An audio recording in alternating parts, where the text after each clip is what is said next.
GST के तहत goods transportation agency यानी जीटीए का मतलब एक ऐसा व्यक्ति है जो रोड द्वारा गुड्स के ट्रांसपोर्टेशन की सर्विस प्रोवाइड करता है और साथ ही कंसाइनमेंट नोट भी इश्यू करता है। जीटीए सर्विसेज में गुड्स के ट्रांसपोर्टेशन के सर्विसेज तो शामिल है ही, साथ ही इस तरह के ट्रांसपोर्टेशन के संबंध में प्रोवाइड की गई कोई भी इंटरमीडिएट या एंसिलरी सर्विसेज जैसे लोडिंग या अनलोडिंग, पैकिंग या अनपैकिंग, ट्रांसशिपमेंट, टेम्पररी वेयरहाउसिंग आदि भी जीटीए सर्विसेज के अंदर ही आएगी। यदि इन सेवाओं को इंडिपेंडेंट सर्विसेज के रूप में प्रोवाइड नहीं किया जाता है बल्कि वे जीटीए सर्विसेज के ही सफल एग्जीक्यूशन के लिए यूज की जाती है तो ये इंटरमीडिएट या एंसिलरी सर्विसेज भी जीटीए सर्विसेज के अंदर ही आएगी। गुड्स ट्रांसपोर्टेशन एजेंसी के लिए कंसाइनमेंट नोट इशू करना सबसे इंपॉर्टेंट और एसेंशियल कंडीशन है। यदि ट्रांसपोर्टर द्वारा ऐसा कोई भी कंसाइनमेंट नोट इशू नहीं किया जाता है तो service provider goods transportation agency यानी कि जीटीए के दायरे में नहीं आएगा।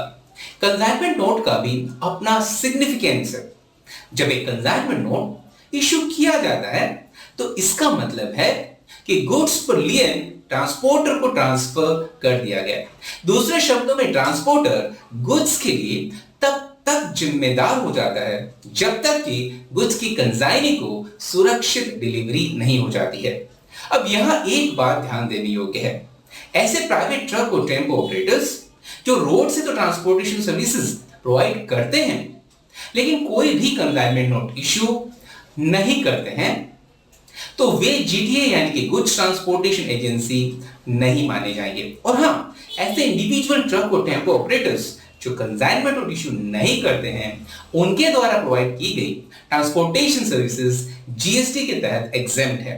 यानी ऐसे इंडिविजुअल ट्रक और टेम्पो ऑपरेटर्स को जीएसटी में टैक्स नहीं देना होता है। कहने का मतलब टैक्स ऐसे ट्रांसपोर्टर्स को ही देना होता है जो ट्रांसपोर्ट तो करते ही हैं, साथ ही साथ कंसाइनमेंट नोट भी इशू करते हैं। गुड्स ट्रांसपोर्टेशन एजेंसी की सर्विसेज पर या तो 12% या फिर 5% जीएसटी एप्लीकेबल है। जीटीए इस ऑप्शन को साल की शुरुआत में ही चुन लेता है। जब जीटीए 12% जीटीए पे करने का ऑप्शन चुनता है तो जीटीए द्वारा प्रोवाइड की गई सभी सर्विसेज पर 12% जीएसटी ही लगेगा। और अगर जीटीए ने अपनी सर्विसेज प्रोवाइड करने के लिए कुछ गुड्स या सर्विसेज बाय किए हैं तो जीटीए ऐसे गुड्स और सर्विसेज पर लगे हुए जीएसटी का इनपुट टैक्स क्रेडिट भी क्लेम कर सकेगा। हालांकि जीटीए 5% जीएसटी पेमेंट करने का ऑप्शन भी चुन सकता है। 5% की रेट इस कंडीशन के साथ है कि जीटीए इनपुट टैक्स क्रेडिट लेने के लिए एलिजिबल नहीं होगा। कहने का मतलब यह है कि अगर जीटीए ने अपनी सर्विसेज प्रोवाइड करने के लिए कुछ गुड्स या सर्विसेज बाय किए हैं तो ऐसे गुड्स और सर्विसेज पर लगे हुए जीएसटी का इनपुट टैक्स क्रेडिट वह क्लेम कर नहीं सकेगा। इसके अलावा जब जीएसटी रेट 5% होगा तो जीएसटी रिवर्स चार्ज बेसिस पर पेमेंट किया जाएगा। यानी कि जीएसटी का भुगतान जीटीए नहीं करेगा बल्कि वह जिनको जीटीए सर्विसेज प्रोवाइड करता है यानी कि रेसिपिएंट्स करेंगे। अगर ये रेसिपिएंट एक फैक्ट्री है या एक सोसाइटी है या एक कोऑपरेटिव सोसाइटी है या सोसाइटी है या जीएसटी के तहत रजिस्टर्ड पर्सन है या एक बॉडी कॉर्पोरेट है या फिर कोई पार्टनरशिप फर्म है या कोई कैजुअल टैक्सेबल पर्सन है। लेकिन यहां पर एक बात का ध्यान रखना है, ऐसे मामलों में जहां जीटीए 5% का ऑप्शन चुनता है और रेसिपिएंट्स इन कैटेगरीज में नहीं आते हैं तो जीएसटी पे करने की जिम्मेदारी जीटीए की ही होगी। इसका मतलब है कि जीटीए खुद 5% टैक्स का भुगतान करेगा। जब रिवर्स चार्ज बेसिस पर जीएसटी पे किया जाता है तो जीटीए सर्विसेज के रेसिपिएंट जिन्होंने जीटीए के टैक्स लायबिलिटी को डिस्चार्ज किया है रिवर्स चार्ज के तहत भुगतान की गई टैक्स की राशि का इनपुट टैक्स क्रेडिट ले सकते हैं। जीटीए द्वारा प्रदान की जाने वाली कुछ सर्विसेज ऐसी भी है जिन्हें टैक्स के भुगतान से एग्जेम्पशन दिया गया है। यानी कि ऐसी सिचुएशंस में कोई जीएसटी पेबल नहीं होगा।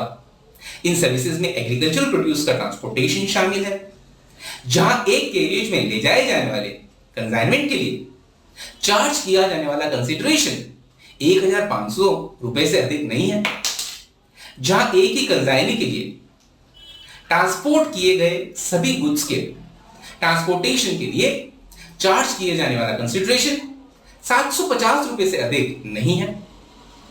आटा, दाल और चावल सहित दूध, नमक और फूड ग्रेन्स के ट्रांसपोर्टेशन पर जीएसटी एग्जेम्प्ट है। ऑर्गेनिक मैन्योर के ट्रांसपोर्टेशन पर जीएसटी एग्जेम्प्ट है। न्यूज़पेपर रजिस्ट्रार के साथ रजिस्टर्ड न्यूज़पेपर्स या मैगजीन्स के ट्रांसपोर्टेशन पर जीएसटी एग्जेम्प्ट है।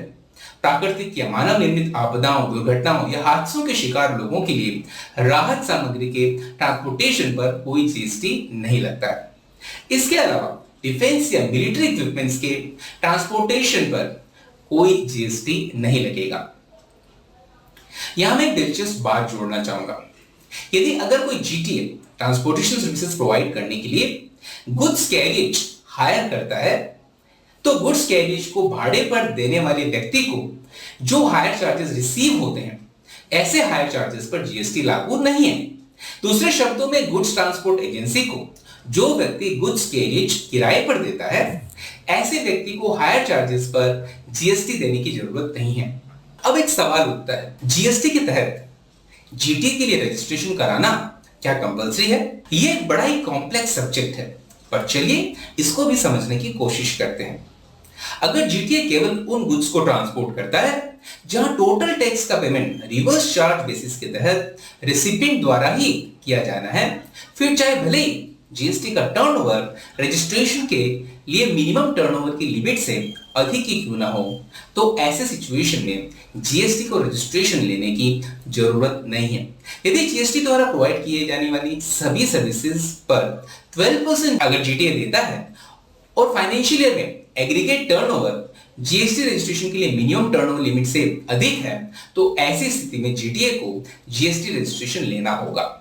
इसके अलावा भी जीटीए के लिए जीएसटी रजिस्ट्रेशन से संबंधित कई अन्य प्रोविजंस हैं, जिन्हें हम एक अलग वीडियो में समझेंगे। अगर आपको ये वीडियो अच्छा लगा तो चैनल को सब्सक्राइब कीजिए, वीडियो को लाइक कीजिए और शेयर कीजिए। धन्यवाद।